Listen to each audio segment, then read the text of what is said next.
The Russian opposition activist Alexei Navalny is unconscious and on a ventilator in a hospital intensive care unit after suffering from a suspected poisoning. "We assume that Alexei was poisoned with something mixed into his tea," his press secretary Kira Yarmysh tweeted. "That was the only thing he drank this morning.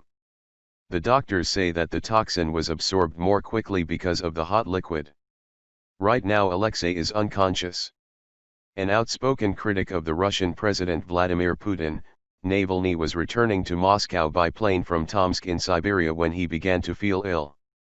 The plane made an emergency landing in Omsk and he was taken to hospital.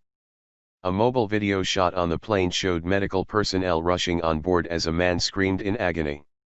"Doctors are currently engaged in the process of saving his life," said Anatoly Kolynichenko, the deputy head of the hospital where the 44-year-old is being treated. "Navalny is currently unconscious and on a ventilator," Kolynichenko told journalists.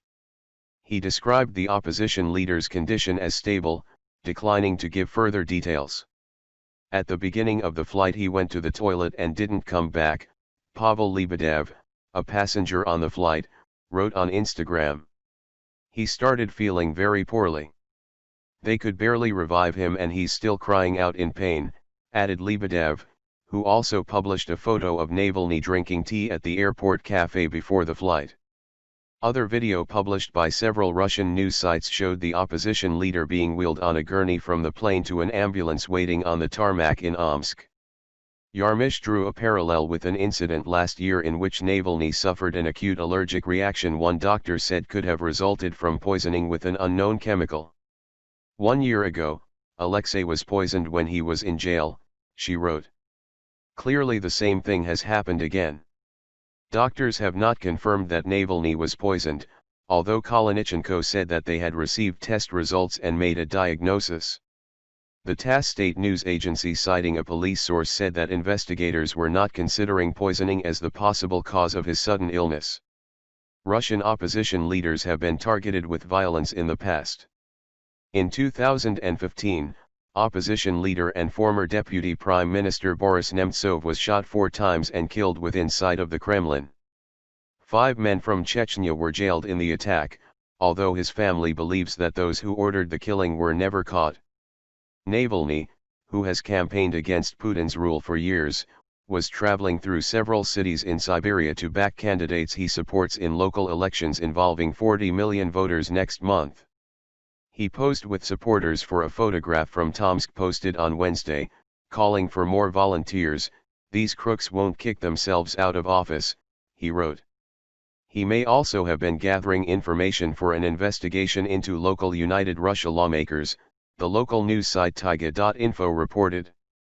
Revelations of corruption in his investigations into senior members of the Russian government have fueled street protests and provoked angry threats from powerful officials. "There is no doubt that Navalny was poisoned for his political position and activity," said Vyacheslav Gimidai, the head of the legal department of Navalny's Fund Against Corruption. Navalny was also attacked in 2017 with a green dye that left him with partial blindness in one eye. Several opposition figures have been targeted with poison since Vladimir Putin came to power in 2000. Alexander Litvinenko, a former FSB officer who defected to the UK, died in 2006 of radiation sickness after ingesting a lethal dose of polonium-210 slipped into his tea. One of the men accused in his poisoning is now an MP in Russia's parliament. Opposition activist Petr Vertsilov recently revealed a poisoning attempt against his life in Moscow in 2018. Navalny has used the protests in Belarus against its president, Alexander Lukashenko, to try to persuade Russians to back candidates he supports in next month's local elections. In a recent appearance on his YouTube channel, Navalny spoke excitedly of how successful strikes by key workers in Belarus had forced authorities to start engaging with protesters. Video clips of Belarusian workers declaring they had voted for the opposition accompanying his commentary were labeled "Russia of the Future."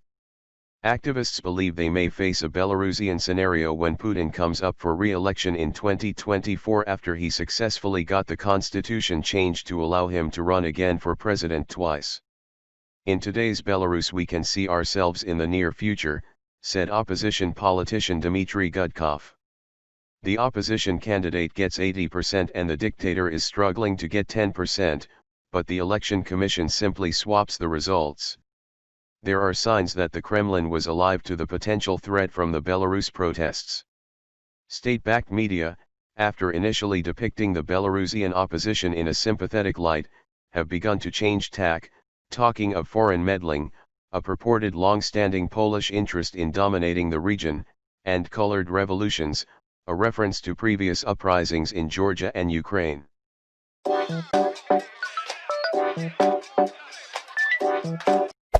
Hey there.